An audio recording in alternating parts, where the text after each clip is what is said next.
Tuloy-tuloy din ang mga ginagawang pagtulong ng Philippine Coast Guard sa mga komunidad na apektado ng lindol sa Mindanao. Samantala, agad na nirespondehan ng PCG ang isang nasunog na yate sa Glan, Sarangani na maghahatid sana ng relief supplies. Nagbabalik si Floyd Brenz sa report.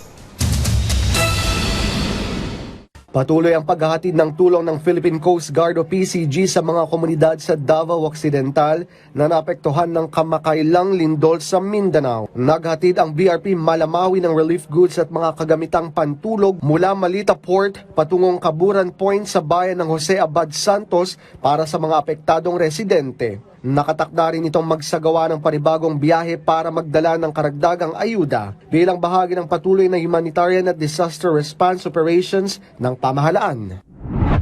4 na Taiwanese national ang naaresto sa isang pinagsanib na operasyon ng Philippine Coast Guard at Bureau of Immigration sa karagatan malapit sa Pasay. Nagsimula ang investigasyon matapos masangkot sa grounding incident ang isang yate at makita rin ang diwastong pagtatapon ng basura mula sa sasakyang pandagat. Napag-alamang may mga negatibong immigration record ang mga dayuhan at itinuring na undesirable aliens kaya't isinasailalim sila sa kaukulang immigration proceedings. Isang yate naman na may kargang mga relief supplies ang nasunog sa karagatan malapit sa barangay Small Margus, Glan, Sarangani. Agad na naligtas ng Philippine Coast Guard at mga mangingisda ang lahat ng sakay at dinala sila ng ligtas sa barangay Big Margus. Wala namang naitalang nasawi o nasugatan habang patuloy ang investigasyon para matukoy ang sanhi ng insidente. Floyd Brenz para sa Bayan.